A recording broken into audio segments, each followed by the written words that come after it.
राधे राधे, जय श्री कृष्णा। मैं सीमा सिंह बड़ों को चरण स्पर्श, छोटों को प्यार और बराबर वालों को तहे दिल से नमस्कार करती हूँ। आज हम श्रीमद् देवी भागवत महापुराण के चौथे स्कंद का आगे का महात्म्य सुनेंगे। जनमेजय जी ने कहा कि व्यास जी तप को अपना सर्वस्व मानने वाले नर और नारायण भगवान विष्णु के अंश अवतार थे। उनका चित्त सदा शांत रहता था। सात्विक गुणों का पालन करते हुए वे तीर्थ यात्रा करते थे, जंगल के कंदमूल फल खा के अपना आहार करते थे। उन धर्मनंदन तपस्वियों ने कभी असत्य का व्यवहार नहीं किया। वे महात्मा पुरुष थे। तब फिर वे युद्ध भूमि में उपस्थित होकर परस्पर लड़ने के लिए क्यों तैयार हो गए? किस कारण उन्होंने तप जैसी उत्तम क्रिया का त्याग कर दिया? शांति के महान सुख का परित्याग करके उन मुनियों ने क्यों प्रहलाद के साथ युद्ध करना ठान लिया? देवताओं के वश से पूरे 100 वर्ष तक वे लड़ते रहे।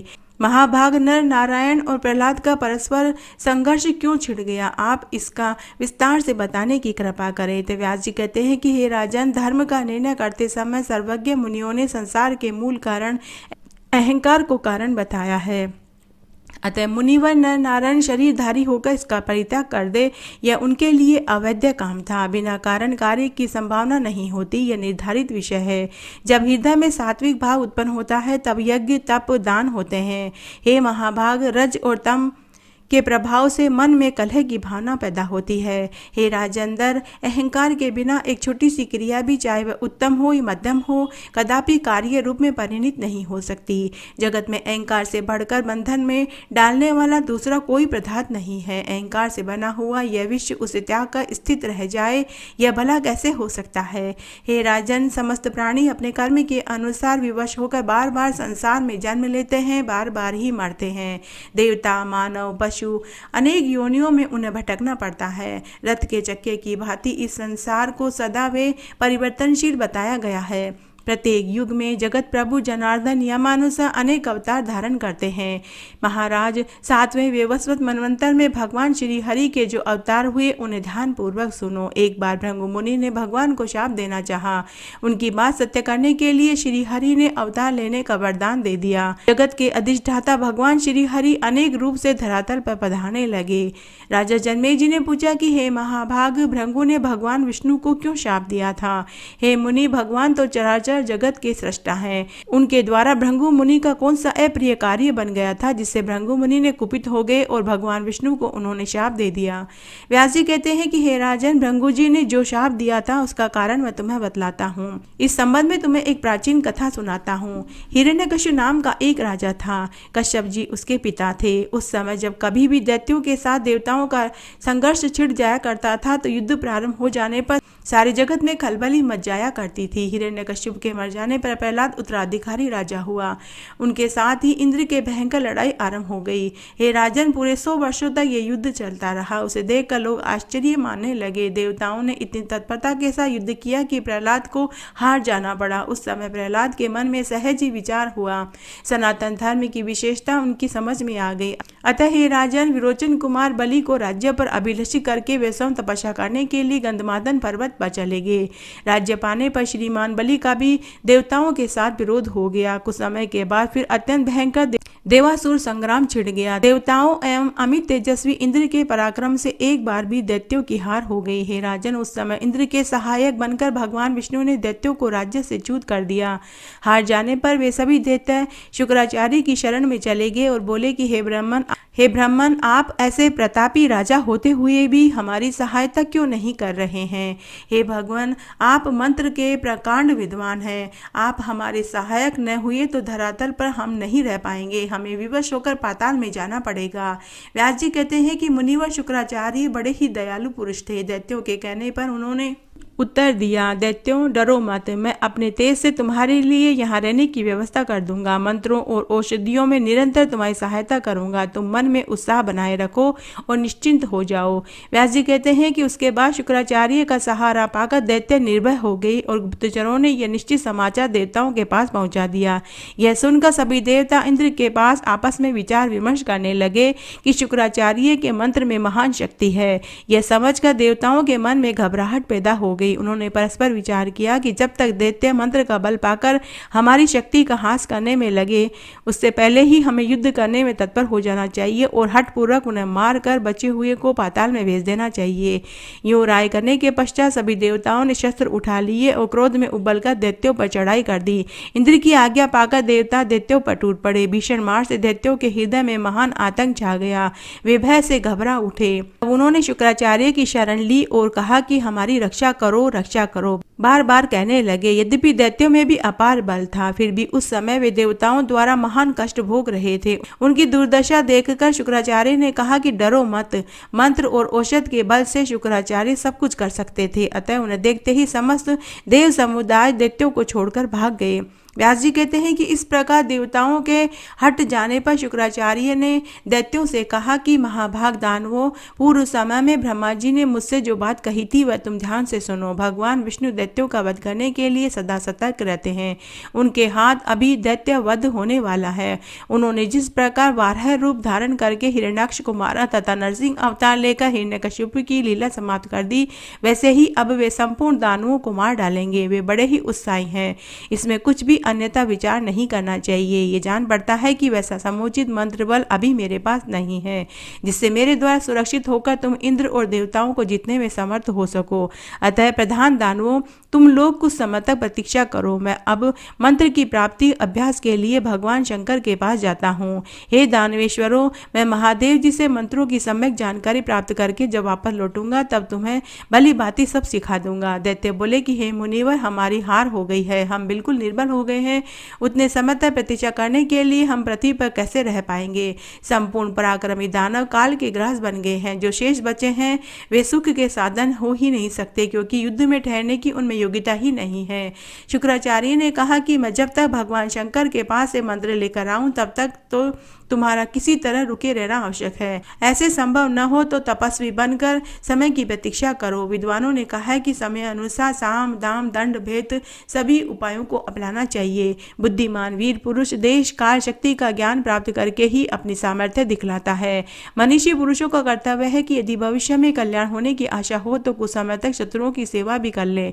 समय अनुसार शक्ति का संचय हो जाने पर शत्रु मारे जा सकते हैं। इसलिए अब देवताओं की विनती करके सामनीति का प्रयोग करते हुए अपने स्थान पर रहने की व्यवस्था कर लो।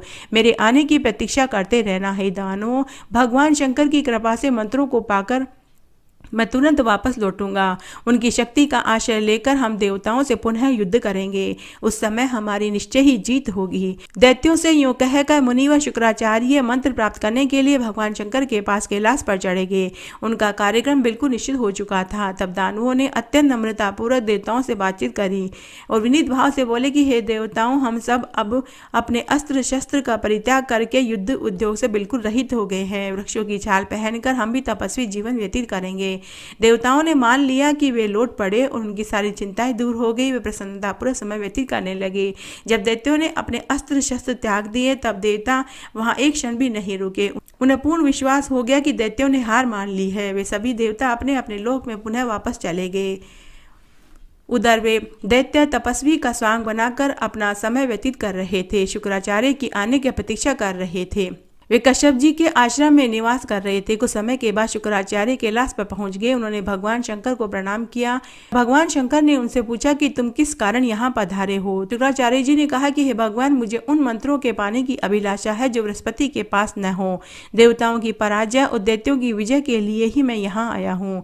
व्यास जी कहते हैं कि शुक्राचार्य की बात सुनकर भगवान शंकर मन ही मन विचार करने लगे कि इसके संबंध में मेरा क्या कर्तव्य है। यह शुक्राचार्य दैत्यों का गुरु है। उन्हें विजय प्राप्त कराने के लिए देवताओं से द्वेष रखकर मंत्र प्राप्त करने के विचार से मेरे पास आया है, किंतु देवताओं की रक्षा तो मुझे करनी ही होगी। इस प्रकार विचार करके भगवान शंकर ने एक अत्यंत कठिन व्रत करने के लिए मुनि को आदेश दिया और कहा कि पूरे 1000 वर्ष तक सिर नीचा करके कर्ण मात्र धूम्रपान करते हुए व्रत करना। यदि इसमें तुम सफल होगे तो तुम्हारे लिए मंत्र सुलभ हो जाएंगे। इस प्रकार कहने पर शुक्राचार्य ने भगवान शंकर के सामने मस्तक झुका दिया और कहा कि ठीक है, हे देवेश्वर, मुझे आपकी आज्ञा शिरोधार्य है। मैं अभी से यह व्रत करने में लग जाता हूँ। व्यास जी कहते हैं कि शुक्राचार्य भगवान शंकर से यूं कहकर मंत्र प्राप्त करने के विचार से उस श्रेष्ठ व्रत में संलग्न हो गए। केवल धुएं के आहार पर रहने लगे। मन में शांति रखी। उन्होंने अपना कार्य बिल्कुल निश्चित कर लिया।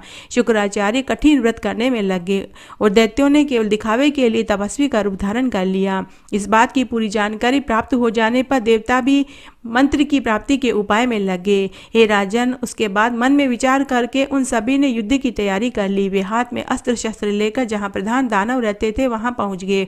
उस समय आयुषधारी देवताओं को आया देखकर दानव भय से घबरा उठे।